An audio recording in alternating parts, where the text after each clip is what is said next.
Hello students, how are you? I hope all of you will be happy and healthy also. Beta, today we are going to discuss this poem, the fifth poem of your syllabus, and this one is the Ball poem.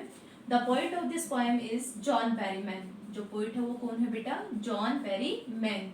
John Berryman is an American poet. John Berryman is an American poet. वो क्या थे? एक American poet थे.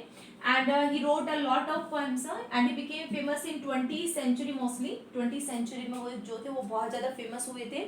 He wrote a book Dream of Songs. He wrote a book Dream of Songs and he became famous after publishing of this one. ये जब publish हुई इसके बाद वो बहुत ज़्यादा फेमस हो गए थे. He gave a lot of beautiful messages related to life in his writings. अपनी writings में life से related उन्होंने बहुत सारे messages दिए हैं. And the same pattern he followed in this poem also, the Ball poem. इस पोएम में भी उन्होंने उसी पैटर्न को फॉलो किया. एक बहुत अच्छा मैसेज दिया है. And the message of this poem, अब बात करते हैं कि भी क्या मैसेज है वो जो मैं आपको सामने ब्यूटीफुल रिप्रेजेंट कर रही हूँ. That message is loss is a part of life. Loss is a part of life. ठीक है. Not only this one, beside he want to teach us this lesson. वो हमें ये एक लेसन पढ़ाना चाह रहा है, सिखाना चाह रहा है. We must accept this fact. हमें इस सच्चाई को समझना चाहिए. We must not cry at the loss of anything any person. किसी इंसान के खोने पे, किसी चीज के खोने पे हमें रोना नहीं चाहिए. We must realise that nothing is permanent in this world. The thing which existed here that will be lost one day. वो एक दिन क्या हो जाएगी? गुम हो जाएगी. Will be disturbed one day, खत्म हो जाएगी. ठीक है. So we must accept. If we got this message, अगर हमें मैसेज समझ आ गया, then we will not cry at the loss of anything any person. किसी भी इंसान के या किसी भी चीज के खोने पे हम नहीं रोएंगे.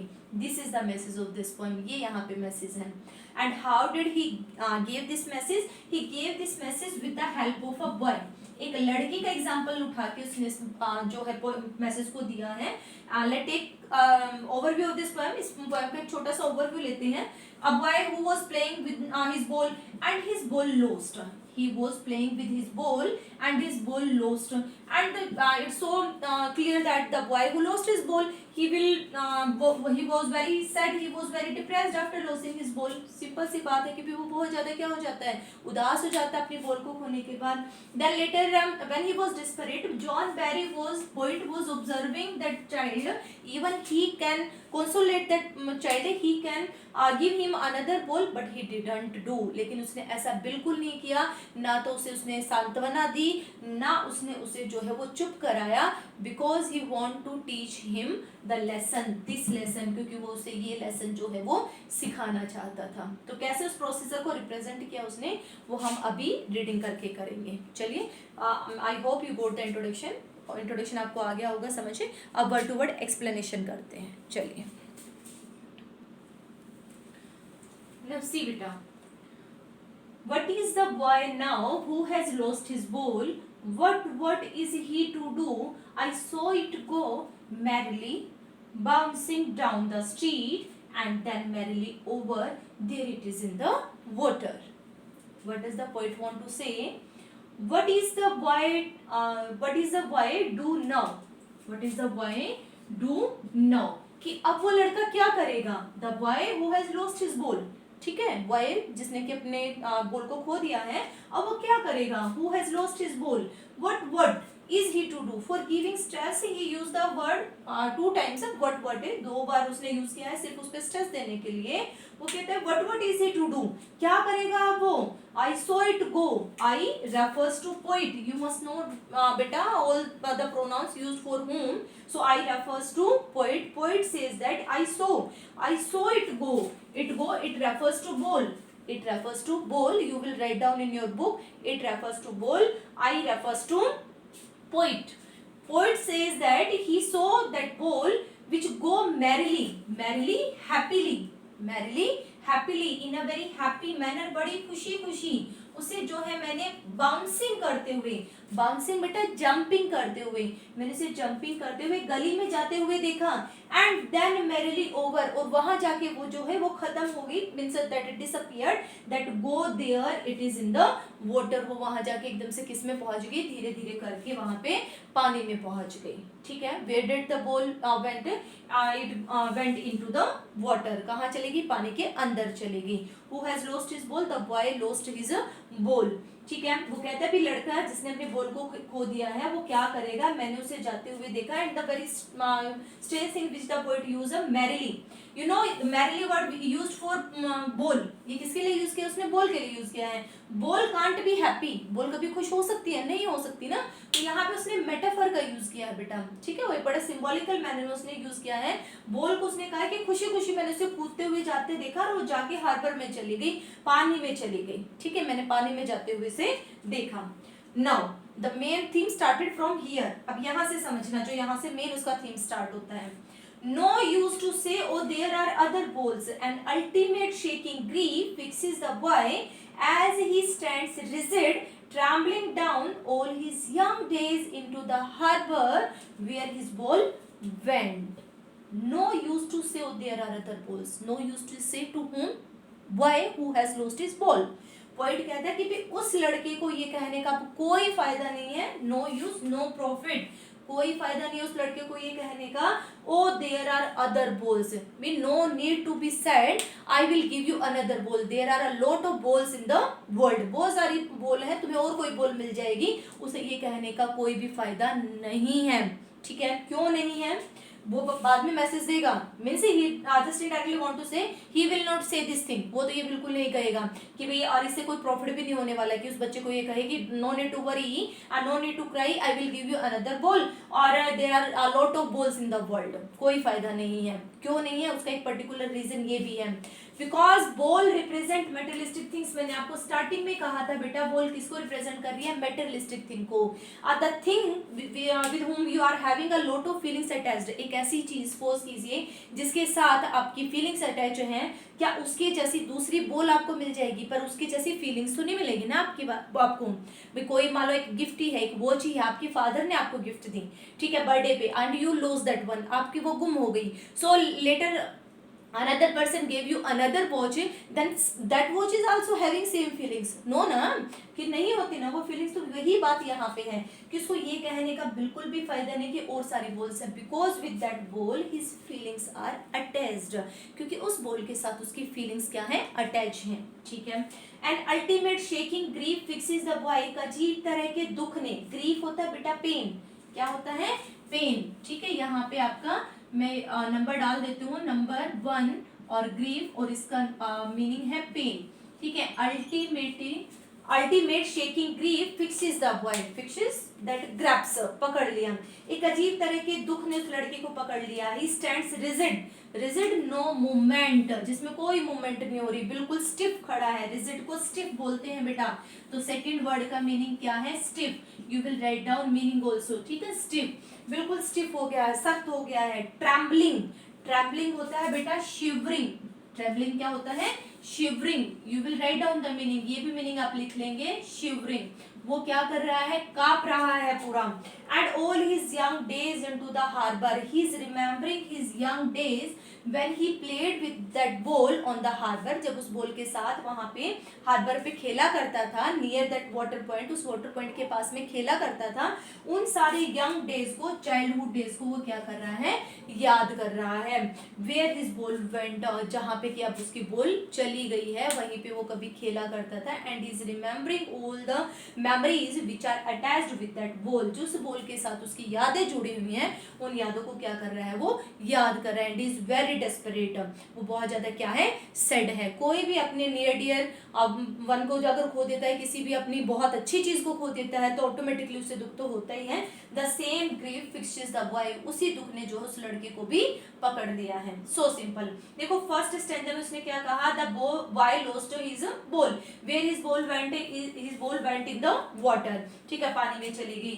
Then poet says that he will not say there are a lot of balls because he want to teach him a lesson. And with ball his feelings are attached. ball के साथ उसकी क्या है, feelings attached हैं, तो वो नहीं कहेगा कि और भी बहुत सारी बॉल हैं. फिर वो बच्चे की क्या कंडीशन है वो बताता था. Why after losing his ball he was very rigid, very stiff, shivering due to pain, and he is having a lot of pain in his mind and shivering. Beside that he is remembering the old memories which are attached with that ball. जिस ball के साथ उसकी पुरानी यादें जुड़ी हुई हैं उनको वो क्या कर रहा है, याद कर रहा है. ये बात बिल्कुल अपने माइंड में फिक्स कर लो. बॉल किसको रिप्रेजेंट कर रहा है, मटेरियलिस्टिक थिंग, कि कोई भी चीज आपकी गुम हो जाती है, चाहे उसमें ह्यूमन बीइंग ही क्यों ना हो, कि आपका कोई प्यारा अगर आपसे दूर हो जाता है तो आप उसे क्या करते हैं, बहुत ज्यादा याद करते हैं. वही चीज वो लड़का कर रहा है. मीनिंग लिखे हैं, ये आप अपना मेंशन कर लेंगे. अब नेक्स्ट एक्सप्लेनेशन पे चलते बेटा. The next he says, I would not intrude on him a dime. Another ball is worthless. Now he senses first responsibility in a world of possession. People will take balls. Balls will be lost always. Little boy, the poet is saying, I would not. I refers to poet. I किसको refer कर रहा है, poet को. Poet says that I would not intrude. Intermediate. What is a intermediate? Intermediate मध्यस्थता करना. इसका meaning क्या होता है बेटा, इंटरमीडिएट. ठीक है, इंटरमीडिएट मध्यस्थता करना. इंटरसीड भी कह सकते हैं आप, कि मैं बीच में मध्यस्थता नहीं, मैं इंट्रूड नहीं करूंगा. I would not intrude on him. Him refers to boy, कि मैं इंट्रूड नहीं करूंगा. A dime, another ball is worthless. A dime is enough to buy another ball. A dime is the name of currency. ठीक है, अब ये time क्या है बेटा, name of currency. Currency which is used in UK, जो कि कहाँ पे यूज होती है, आपकी यूके में यूज होती है. ठीक है, किसका नाम है, ये एक करेंसी का नेम है. ठीक है, 1 dime is equal to 10 cent. 1 dime किसके इक्वल होता है, 10 cent. Cent is a small currency and dime is a that big currency. जैसे हम पैसा कहें कि छोटी करेंसी है और रुपीस कैसी हैं, आपकी बड़ी हैं, तो ये यहाँ पे पैसे का काम कर रहा है. ये यहाँ पे रुपीस का 1 dime is equal to 10 cent. Poet says that 1 dime is enough to buy another ball. एक डाइम से दूसरी बॉल खरीदी जा सकती है. It's not a big loss, बहुत बड़ा लॉस नहीं है. Another ball is worthless. Another ball will be useless. Worthless is useless, लेकिन वो दूसरी बॉल उस लड़के के लिए यूजलेस होगी. The same thing, why, because if he give him another ball he would not able to realise what he must know. जो उसे पता होना चाहिए वो उसे रियलाइज नहीं कर पाएगा. And the feelings which are also attached with that ball he was also not able to get those feelings. वो इमोशंस, वो फीलिंग्स भी उसे नहीं मिल पाएंगी. ठीक है, तो दूसरी बॉल कैसी है, यूजलेस है. नाउ ही सेंसेस, देखो मैंने उसे नहीं दी तो अब देखो वो सीख रहा है. There is a profit of that one. उसका देखो फायदा हुआ. क्या फायदा हुआ, he senses. He refers to boy. ठीक है, वो लड़का देखो समझ रहा है, सीख रहा है. What he senses, what he is realising, he is realising responsibility. The first lesson which I want to teach him, he is getting that lesson, that is responsibility. He is realizing that he must be responsible and he must take care of his things. अपनी चीजों की क्या रखनी चाहिए, उसे संभाल रखनी चाहिए. उसे देखो ये चीज सीख रहा है. ठीक है, सीख गया वो. In a world of possession, responsibility कहाँ पे होनी चाहिए, वर्ल्ड ऑफ पोजेशन में. तो वर्ल्ड ऑफ पोजेशन, ये आपका क्वेश्चन आता है बेटा, what is the meaning of in a world of possession. इस वर्ड को जो है वो बड़े ध्यान से समझना. In a world of possession, the possession means होता है to have hold on the things. चीजों पे क्या दिखाना, बहुत ज्यादा होल्ड दिखाना. ठीक है, फॉर एग्जाम्पल मैं ही एग्जाम्पल लूँ और मैं कहूँ दिस इज माई मार्कर, ये मेरा मार्कर है. ठीक है, दिस इज माई डस्टर, ये मेरा डस्टर है. दिस इज माई हाउस, ये मेरा घर है. दिस इज माई कार, ये मेरी गाड़ी है. ठीक है, दिस इज माई सन, ये मेरा बेटा है. ठीक है, what I am using here, क्या यूज कर रही हूँ यहाँ पे मैं, पोजीशन. क्या यूज कर रही हूँ, पोजीशन. भाई he is my son, this is my marker, this table is mine, this chair is mine, and this car is mine, this home is mine. तो मैं यहाँ पे क्या यूज कर रही हूँ, पोजीशन. हर एक चीज पे क्या दिखा रही हूँ, अपना अधिकार दिखा रही हूँ. So this world is full of possession. इस वर्ल्ड में ऐसा ही तो है, हर एक चीज पे किसी ना किसी का क्या है, होल्ड है, अधिकार है।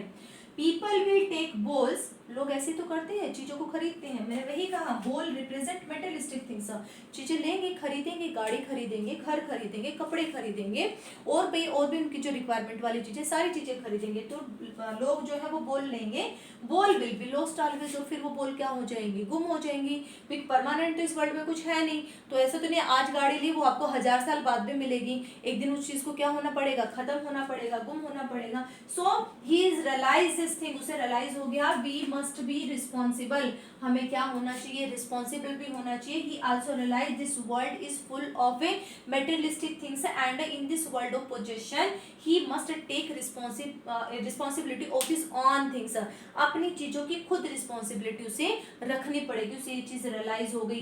And he also got this thing, people will take ball and ball will be lost always, ये चीज भी वो सीख जाएगा कि लोग जो बोल को खरीदेंगे और बोल एक दिन क्या हो जाएगी, गुम हो जाएगी। ये लेसन अब उसे समझ आ गया। एक और लेसन है, देखिए। Now see the last stanza. And no one buys a ball back. Money is external. He is learning well behind his desperate eyes. The epistemology of laws, how to stand up, knowing what every man must one day know and must know many days how to stand up. Now see what the poet want to say. अब देखो last में वो क्या कहना चाह रहा है poet, no one buys a ball back, भाई कोई बॉल को वापस तो ला नहीं सकता, the thing which has gone that will not come back, वो वापस तो आएगी नहीं। जो इंसान एक बार पे, आप डेथ का एग्जांपल लें, कोई इंसान जिसकी डेथ होगी एक बार, क्या वो वापस आएगा, नहीं आएगा। तो बॉल रिप्रेजेंट मेटेरियलिस्टिक थिंग्स, तो human being also included in that, वो भी इसमें क्या है, इंक्लूड ही है। तो कोई भी बॉल अगर एक बार गुम हो गई तो वो वापस नहीं आएगी। मनी इज एक्सटर्नल, इस बात को बहुत ध्यान से समझना बेटा। If someone says that we can buy another ball with the help of money, कि हम दूसरी बॉल खरीद लेंगे, दूसरी चीज खरीद लेंगे पैसे से, then that person must know money can only buy that thing, the external part of that thing, उसका सिर्फ क्या खरीद सकता है, एक्सटर्नल पार्ट को खरीद सकता है, not the internal part, internal feelings, उसका internal part, internal feelings, emotions which are attached with that person, that can't be bought, वो जो है वो खरीदे नहीं जा सकते।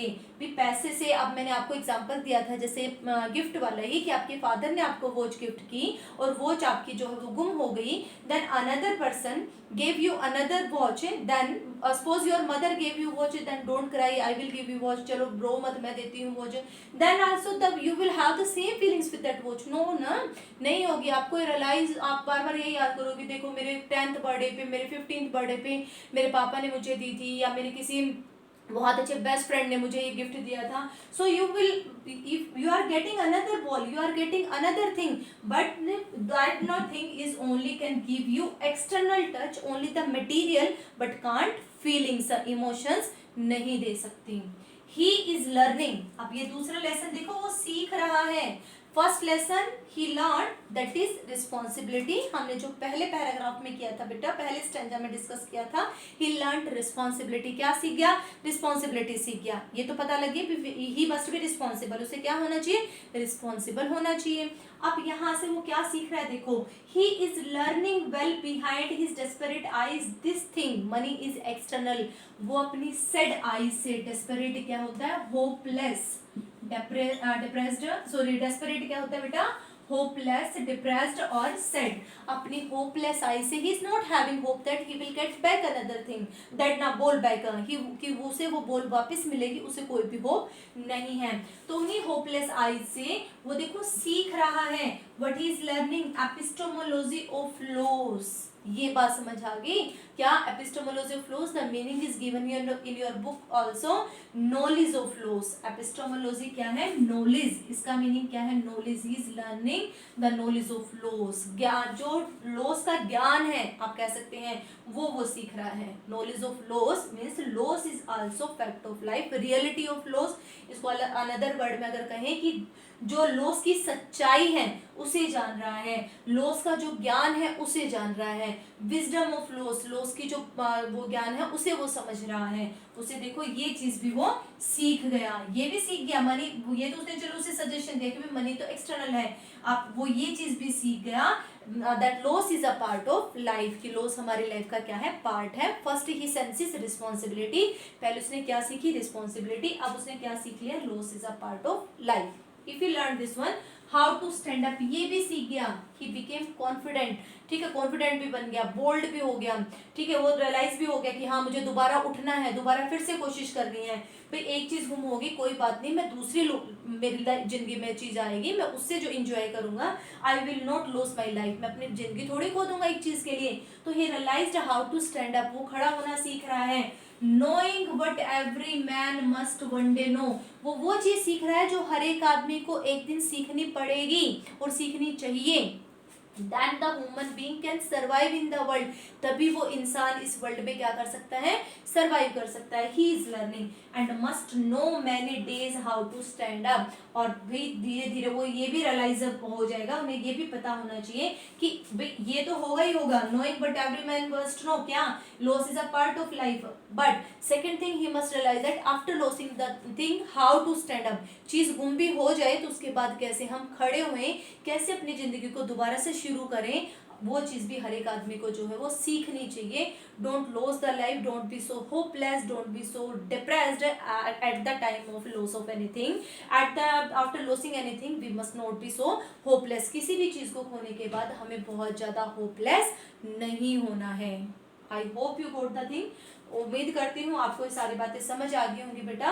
This was only the explanation, ये सिर्फ आपकी एक्सप्लेनेशन थी पोएम की।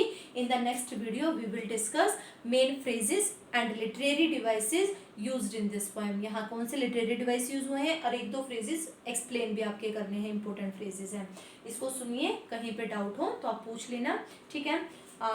Be happy and stay healthy. Thank you so much for watching this one.